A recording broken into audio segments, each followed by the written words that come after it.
Thanks, Rita. Good to have you with us on BBC London. Coming up tonight. With the budget imminent, cash-strapped London councils call on the Chancellor to help balance their books.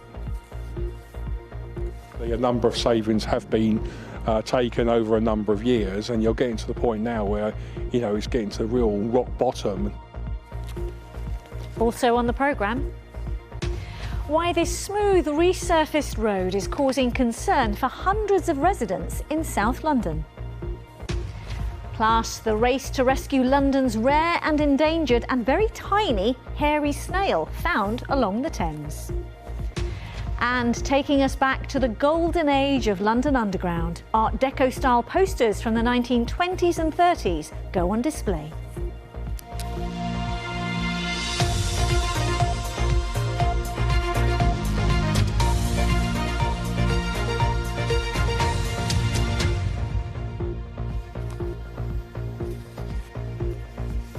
Hello and a very warm welcome to the programme. With the budget fast approaching, London's local authorities are calling on the government to give them financial stability. The funding gap for the capital's boroughs is expected to rise to almost £5 billion over the next 3 years. That's according to London councils, as the cost of providing statutory services like temporary accommodation for homeless residents, as well as adults and children's social care, soars. Our political reporter, Susanna Mendonça, has been finding out what some boroughs want to hear from the Chancellor on Wednesday. 2-year-old Omar and his dad have come in for a check-up. This family hub in Walthamstow, run by the local council, offers help with everything from health to housing. It's good for us to get support, and when they got support, we're going to get the same support as well. And I'm happy to see this service running. And do you want the government to be giving more money to councils? Definitely, yes. That's what Waltham Forest, which is expected to overspend by £31 million this year, and London councils as a whole, want to see in the budget. We've got 1 in 50 Londoners who is in temporary accommodation. That's 1 in 21 children. To house them, which we must do, we get less money from government than we do for social housing. So we're asking for that kind of reform to make it fairer, so that we can really, as well as house building, we can help those families out of temporary accommodation into settled accommodation. Temporary modular homes like this one could be one answer to cutting the cost of housing homeless families in hostels and hotels, according to Havering Council, which is planning to put up some of these on a plot of land in Romford, where a building project stalled. This borough is one of 7 in London so far that have needed emergency financial support from the government, otherwise known as permission to borrow, just to keep balancing its books. You're getting to the point now where, it's getting to real rock bottom, and obviously, last year we had to close libraries, which wasn't very, very popular, but it wasn't something that we particularly wanted to do. But again, it was a necessity to ensure that we can make those savings. London Council says the funding gap across all of London's local authorities combined is expected to be £1 billion this year. And it's warning that around half of London's boroughs could need exceptional financial support within the next 3 years to avoid effectively going bankrupt. I asked shoppers in Romford what they thought the Chancellor should do. Just to reduce the bureaucracy. That is the most important thing. So I don't think the council needs additional funding. You need to pay tax. We don't get the hospitals and the police and our rubbish collected and the schools for nothing. We have to contribute, but it's got to be done fairly. New powers to get tourists to pay a so-called overnight stay levy or tourist tax is another idea that London councils have been pushing for, as well as transport infrastructure to unlock new home building projects. But suggestions the government could be looking at charging higher taxes on more expensive properties is getting less of a warm welcome. That won't really help a borough like Waltham Forest. It might help some of the inner London boroughs, because most of our council tax comes from people who live in much smaller, less valuable properties. So what I would really like to see is the government take this time to properly reform council tax. The Treasury said the Chancellor would take the fair choices needed to build a secure future in London and beyond. We'll hear what those choices are on Budget Day. Susanna Mendonça, BBC London. Well, our political editor, Carl Mercer, is with me. Hi, Carl.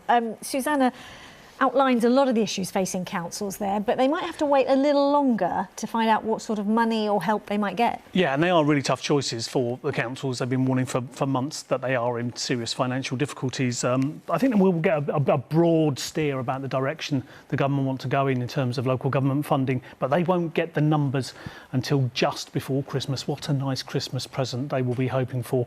Then they'll crunch the numbers, and Londoners, crucially, probably won't find out what they're paying in their council taxes until the early spring.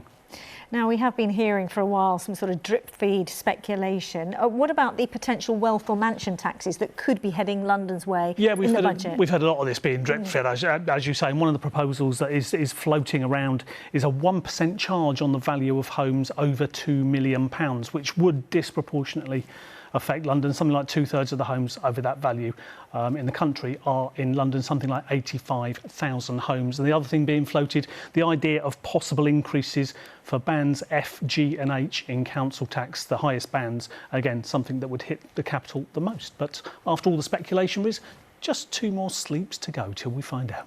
I have a feeling we'll hear from you before then. But Carl, thank you very much indeed. Our political editor, Carl Mercer. Now for a look at some of the day's other news. Detectives hunting the killer of a 62-year-old man in South London have called it a senseless and shocking act of violence. Michael Burrows suffered a head injury in the attack in Kennington last Thursday and died in hospital 2 days later.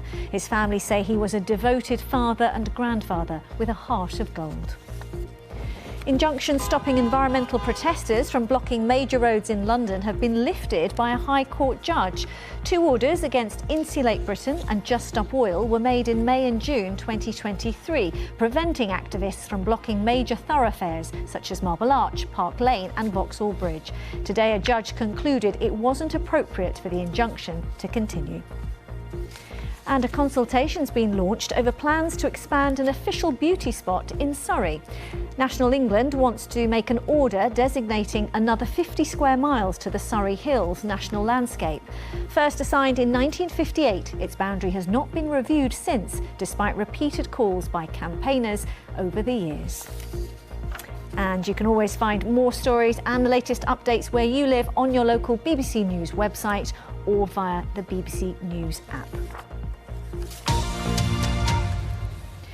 A man who's accused of murdering a woman in Tottenham has now been charged with a second murder. Simon Levy, who's 40, is accused of carrying out the attacks months apart. Well, our Home Affairs correspondent Sonia Jessup joins me. What have police said? Well, Simon Levy is 40 years old. He's from Tottenham and he is already due to stand trial next year over the murder of a 39-year-old woman, Cheryl Wilkins. She was found dead in High Road in Tottenham in August. This afternoon, the police and the Crown Prosecution Service have said that he has also been charged with the murder of a second woman, and she's Carmenza Valencia Trujillo. She was 54 years old, from Colombia. She was found dead in the stairwell of a building on the Aylesbury estate in Southwark in March. Now, Simon Levy was arrested at the time in connection with that, but not charged. He's due to appear before Westminster magistrates via video link tomorrow. He's also awaiting trial for the rape of another woman. That attack's alleged to have taken place in January in Haringey, as well as charged with grievous bodily harm with intent and non-fatal strangulation. Police are appealing for anyone with information that could assist their inquiries to come forward. OK, Sonia, many thanks for the latest on that. That's our Home Affairs correspondent, Sonia Jessup. You're watching BBC London. Still to come this Monday evening.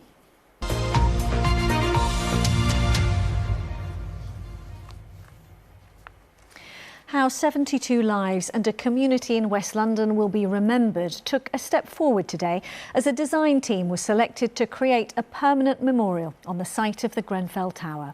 The architect company Freehouse from London will work with bereaved families, survivors and the local community in North Kensington to produce the final design. The company say they're honoured to be chosen. Aisha Baksh can tell us more. Grenfell Tower is slowly disappearing from the skyline of West London.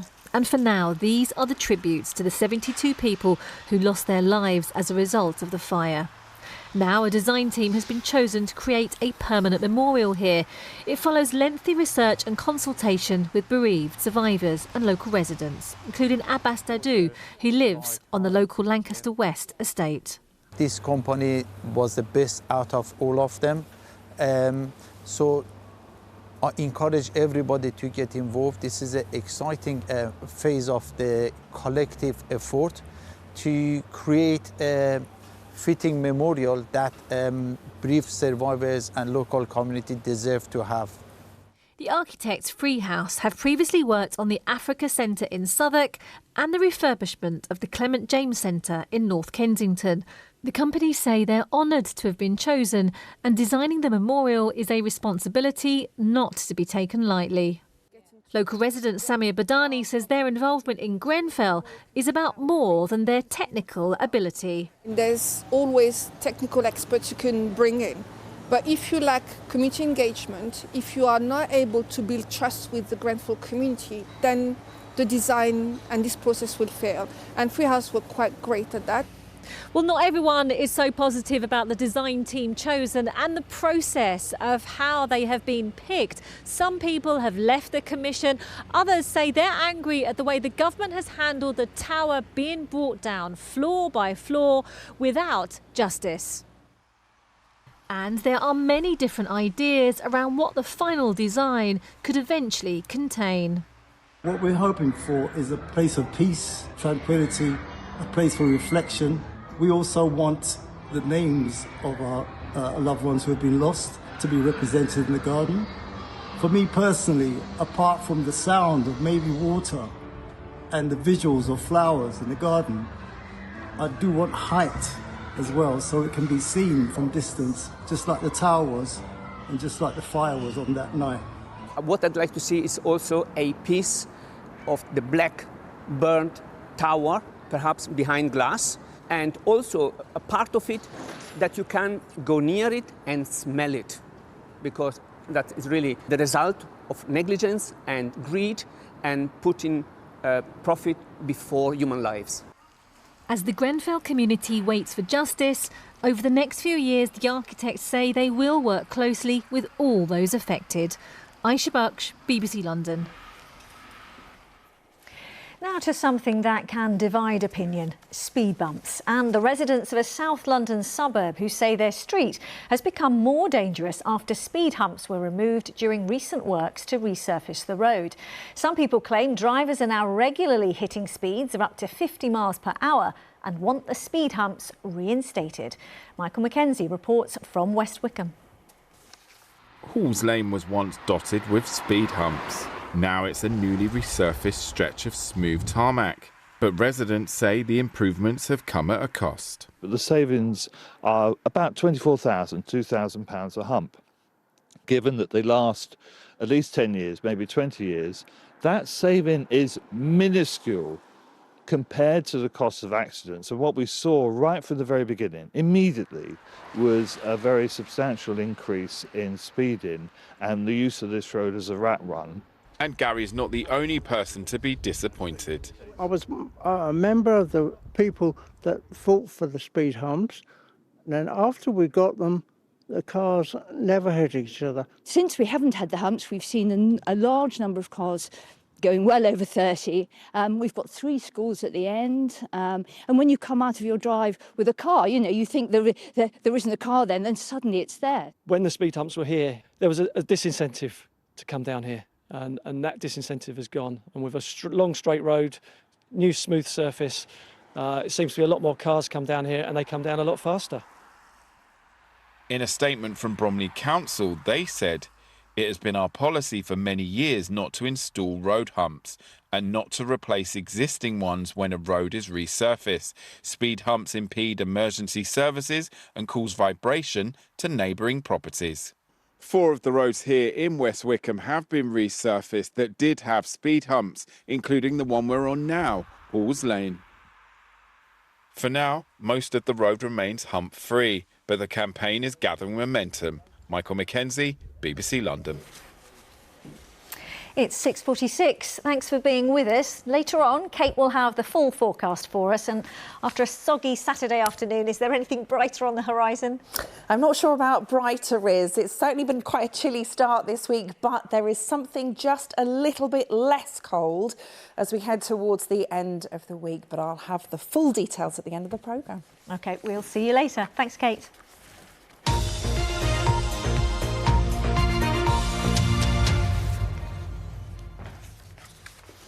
To something slower now, and the rare and endangered German hairy snail found along the banks of the River Thames. The hunt for them made all the more challenging as they are smaller than your fingernail.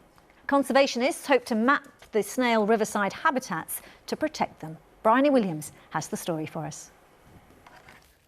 Hunting for an extremely rare type of snail. Ah! Bryony, I think we found some. Oh, excellent.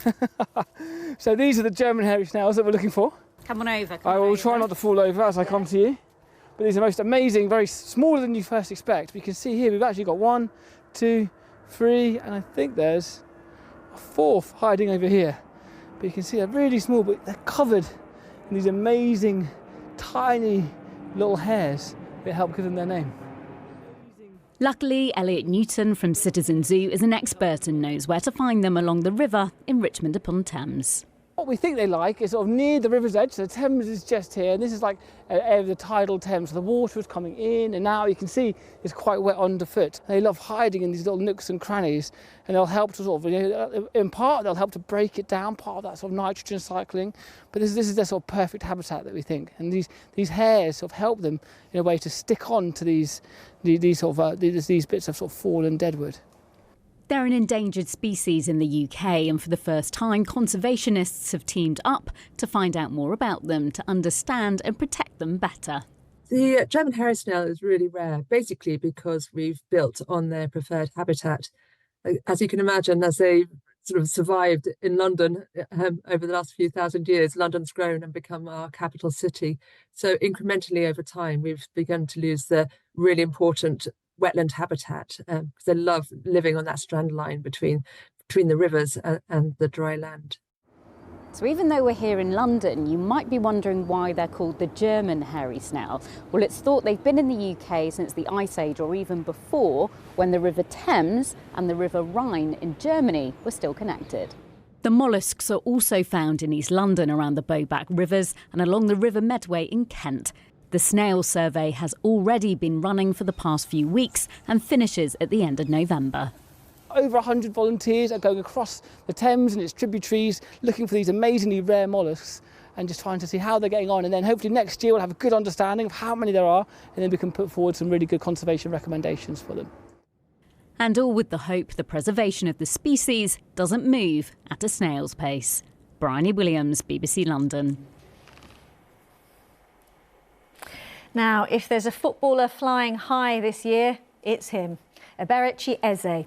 In May, he won the FA Cup for his former club Crystal Palace, while yesterday he became the first Arsenal player since the 1970s to score a hat-trick in a North London derby. It was against Spurs. Not bad for a boy from South East London who played football as there wasn't much else to do with his friends. Here's Asad Ahmed. On the big stage. You can understand the smiles. Crystal Palace waited 120 years for a trophy and a winning goal in the cup final. Eberechi Eze came along, and in May he provided both. Sweat by Eze! That might be enough of a career highlight for most 20-somethings, but not Eze. As an Arsenal fan and now player, he knows the North London derby is a big deal.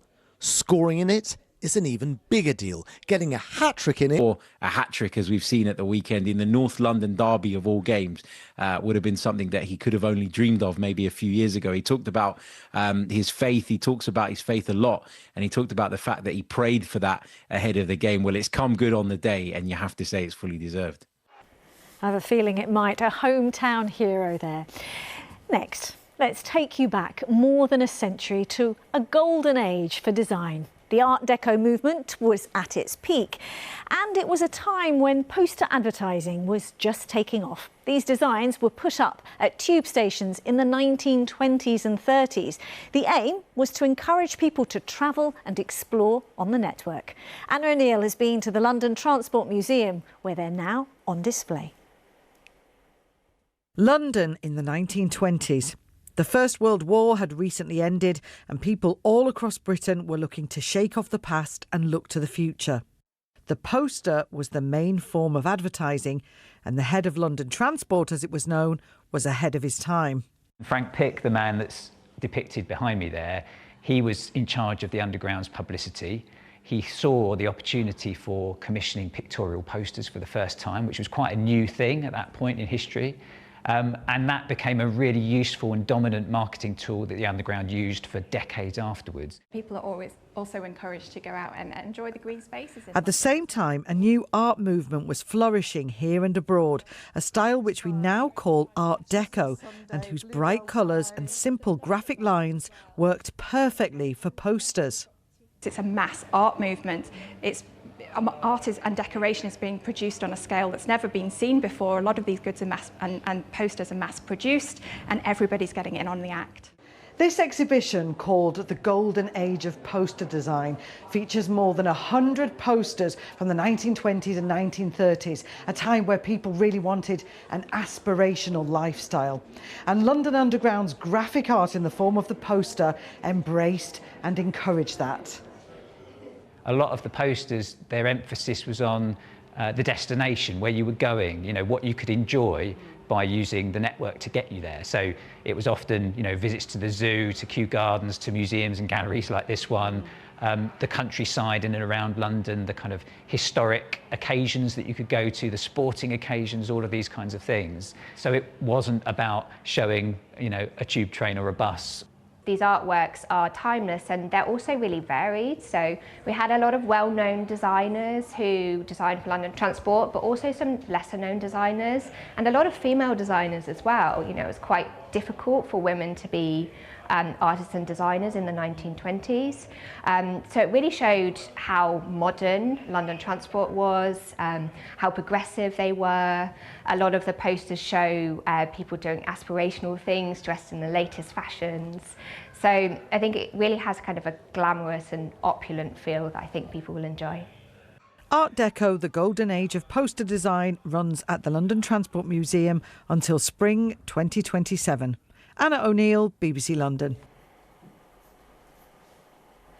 Right, she teased us earlier with some milder weather. Let's get a check on this week's weather with Kate, and that's quite a picture behind you. Thank you very much. It's not mine, it's Nicholas in Kensington or Chelsea earlier on today. We had a lot of cloud, that's how we've started this week. We've also got a bit of a northerly flow. Now, it's fooled us a little bit because last week it was very cold. It was chilly today, but not as cold as last week. And we had a lot of rain over the weekend. We had some light rain and drizzle through today, and we just hung on to this cloud. There were a few brighter spells mixed in, but this is what's been happening. The low pressure around the outside, we've had the cloud feeding in, and with it those outbreaks of rain as well. Now, as we head into this evening, we're still going to get a bit of cloud. We still could get one or two of those showers driven through on that northwesterly. But as we head further through the night, it does become drier and it should become clearer as well. That cloud will start to disappear. Quite a chilly night, 2 to 4 Celsius, so in single figures. But a bright start as we head into Tuesday. We should see a bit more sunshine